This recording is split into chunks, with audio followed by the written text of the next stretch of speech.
Hello? Hello? Hello? Hello?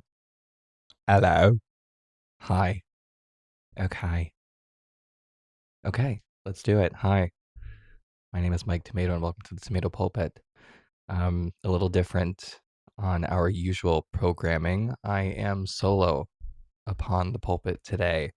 Tom Sofa is off doing bigger and better things at God's speed.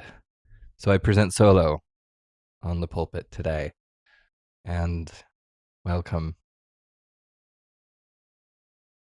So I've had a lot of dread lately. I've kind of lost my mind. And I thought, fuck it. Let's just record a little 1-2 solo piece. Rest assured, we did record something together, Tom and I. But due to technical difficulties and the fact that the news moves at 10,000 miles an hour, none of that is relevant. So we're going to start fresh. And there's a lot happening. There's a lot happening, and I'm sure I'm not alone in feeling the fun, fresh, beautiful function that we find ourselves in. This golden era we are being showered upon by the President of the United States. Feels really fabulous. So warm, so comforting. Like war, you know, how war is like so comforting for the American people. We're just like so used to it.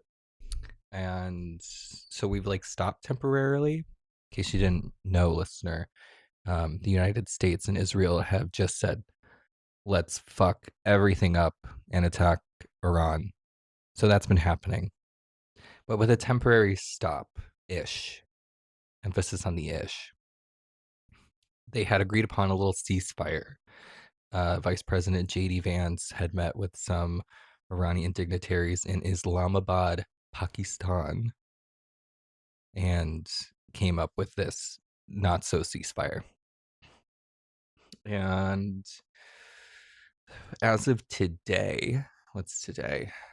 April 15th, 2026.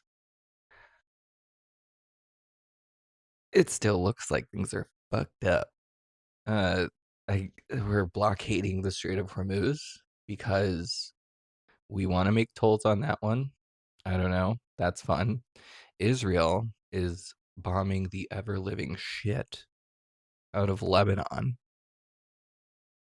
which was never a part of the ceasefire, is what they said. So they're like, yeah, we're just going to carpet bomb them. We're just going to continue to do that because it's all part of this greater Israel project, which I think I would like to focus a little bit more on instead of like the news. I think I'm going to get a little bit more conspiratorial, listener, because let's just tumble down the rabbit hole together. It's so much more fun together. So, the conspiracy that I'm believing to be the reason we're at war, other than distraction from the Epstein files, obviously, is this greater Israel project. Um, who created it? I don't know the exact name. I don't know that deep into it. Let's just say the Rothschilds, right? Everything falls upon the Rothschilds. But it's this belief that Israel has the divine right to its holy land that was bestowed in the Bible. You know, the Bible, or I guess it would be Act 1, which is the Torah. Correct me if I'm wrong, Jewish listeners, but the Old Testament, perhaps, they are just saying Israel gets Egypt to the Euphrates, I think. So essentially from Egypt to Iraq, and then like North Syria. So the greater Israel border is going to be essentially, they're just going to be bordering Turkey, Iran, and the Saudis.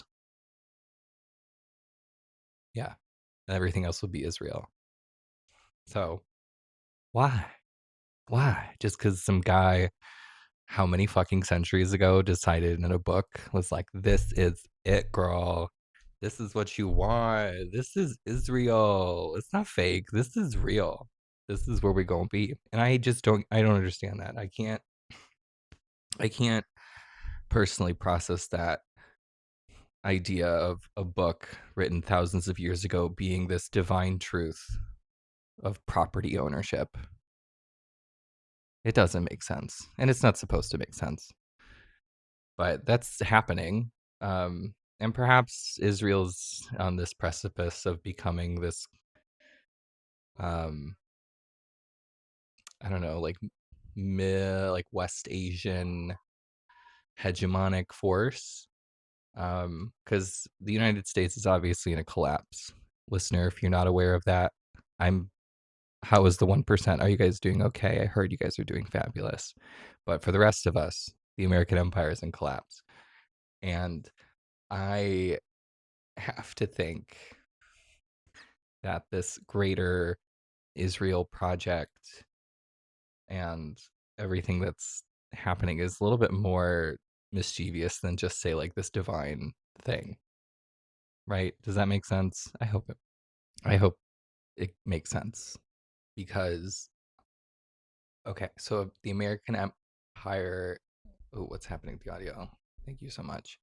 Um, the American empire is collapsing, right? And the polarity of power, using some buzzwords from international classes or whatever the fuck you want to call them, whatever. As the polarity changes from a unipolar America dominated system to this maybe tripolar, because I don't know, Illuminati triangles. Blah, blah, blah. So it would be kind of the West United States, Europe ish, even though the United States is really souring that European relationship. So I don't really know how that one's going to go. But it would be like the West, the traditional West, Western Asia, Israel, and then China. And that would just be the new world order. I now, in terms of financing, that's where the real hoopla happens. And that's where I kind of fall off because I'm not a money guy personally.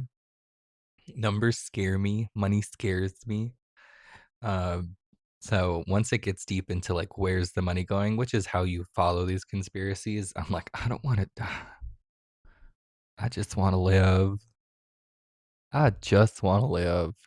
Like the guy who set the fire in was it California, where he's like, they gotta pay it. They just should have paid us enough to live.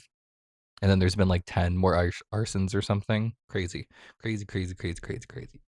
Um, but yeah, Israel conspiracies, changing world orders, tripolar systems, West Israel, China, and poor Africa.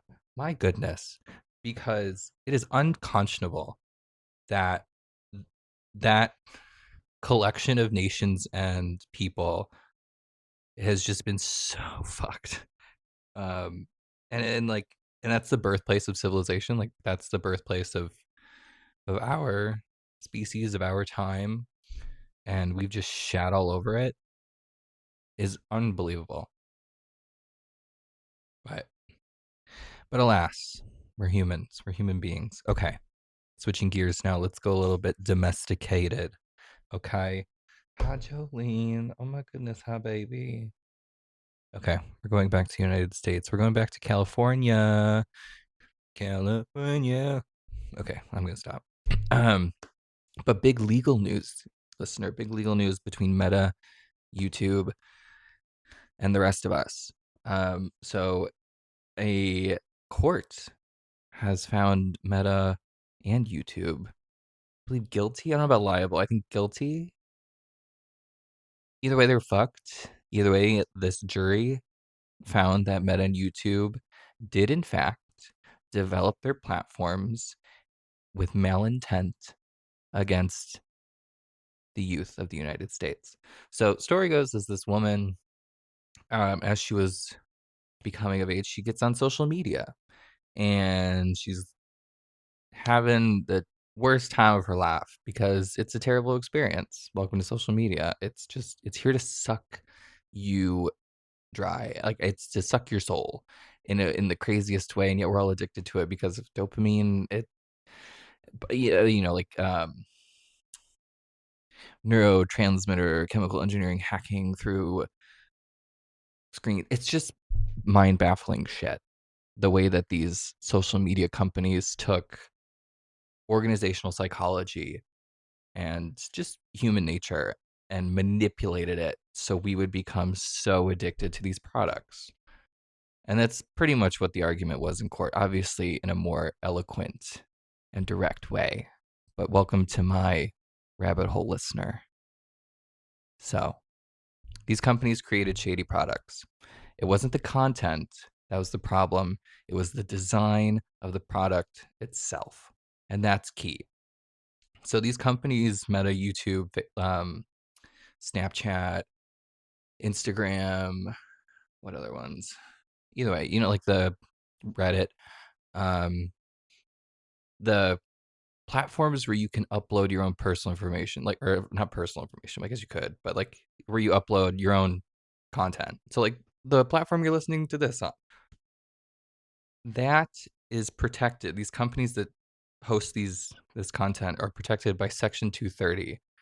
I think it was a law drafted in the 90s, and it protected these platforms from being sued based on the content that people would post. So it's a public platform. These companies can't be sued for what the public posts, yada, yada, yada, free speech. And in the very beginning of the internet, uh, it made sense because we weren't so fucked yet. Like it hadn't come to the scale that we're experiencing today where that law no longer applies because it's so limiting. And it gives these internet companies, or not internet companies, these tech companies, these social media companies, just blanket protection to do whatever the fuck they want. And they've been doing it since their inception, which for Facebook was 2008 or something like that. So we're almost on 20 years of absolute meta fuckery. Crazy. It's literally crazy.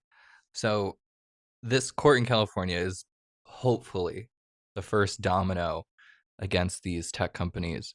I Obviously these companies are going to appeal. I hope they lose.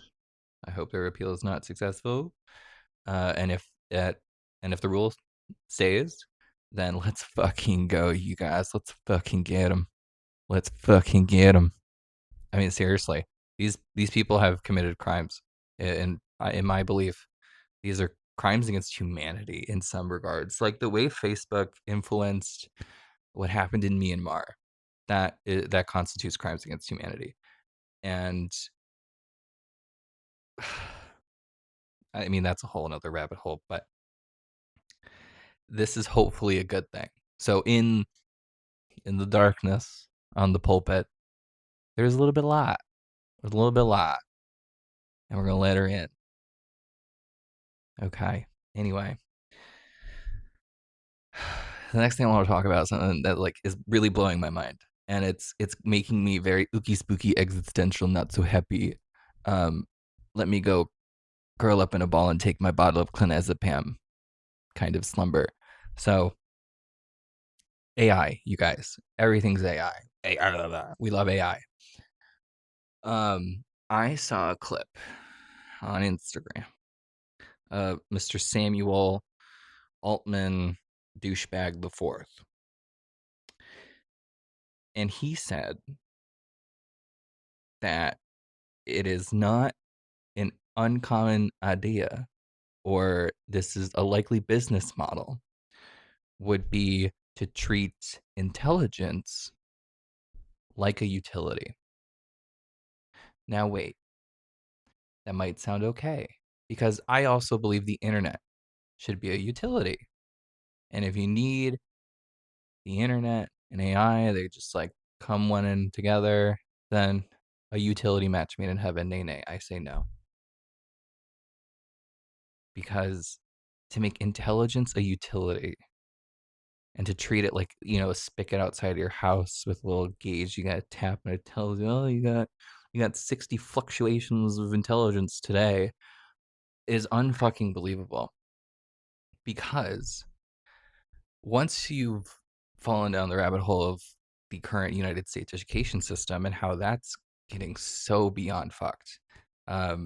Another video on Instagram that immediately followed this Sam Altman thing. So maybe I'm being primed for this conspiracy per the algorithm. Thank you so much.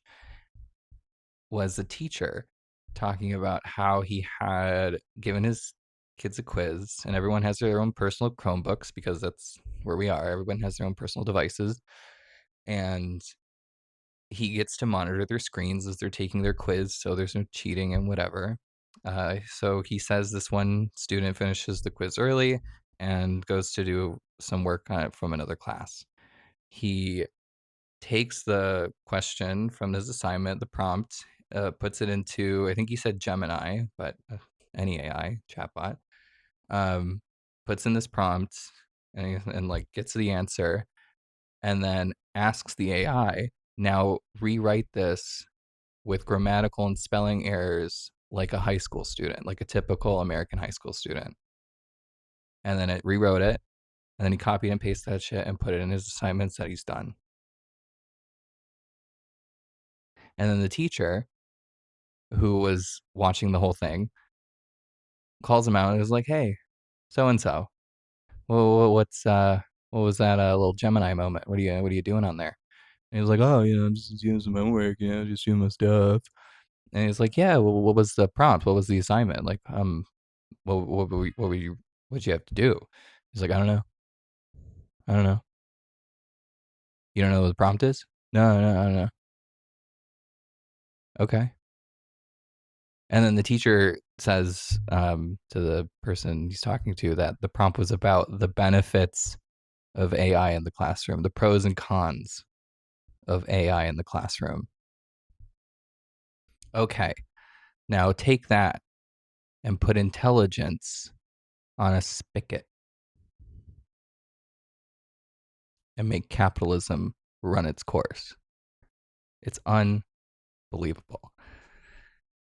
And that's likely a, a business model for these AI companies, because to my understanding, their belief and what we're supposed to expect is that it, AI is going to figure out how to make itself profitable. AI is going to figure out how to insert itself in the system so perfectly once it's complete.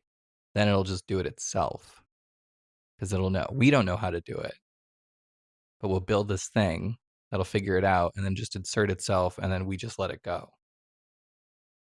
It's so Black Mirror dystopian. We're beyond Orwellian society at this point. Up is now left and down is in your asshole. It doesn't make sense. None of this makes sense. And I sit here upon the pulpit just dazed and confused. Really. I mean it's entertaining to some capacity. I do find some entertainment in it. I do think these people are characters and they're fun to follow and they're good conversation. But then it's real people's lives. Then it's real life. And then it gets real scary. Because we have decided that we're going to let these tech guys just do whatever they want because they've won the system. I don't think that's true. I don't think this idea of winning the system for these guys, like, I mean, you can look at um, Microsoft, Bill Gates, the story of him in his garage, and he built Microsoft in his garage. And he's a builder and blah. Great job, cool. But these other companies, like Google, um, it was military research that created the base technology, and then it was just these guys that brought it to market. And then that's Google, and it's similar to OpenAI. It was DARPA, the Defense something research program agency. I don't know, DARPA. Look up DARPA. Um, but they do a lot of fun little research stuff on future technologies. And I guess they were doing AI, and then whoever they open sourced it. And oh no, it was IBM, right? Maybe it's IBM.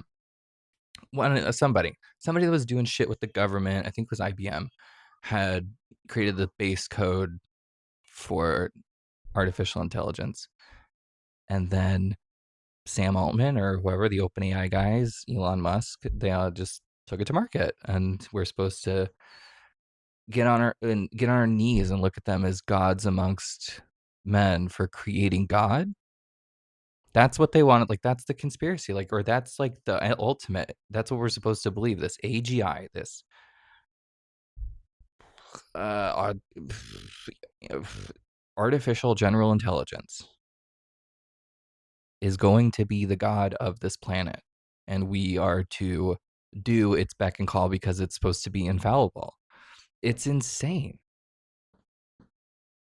And then it gets like then like the cults of the AIs. Like there's a whole, I think honestly, like a real religious belief behind these people.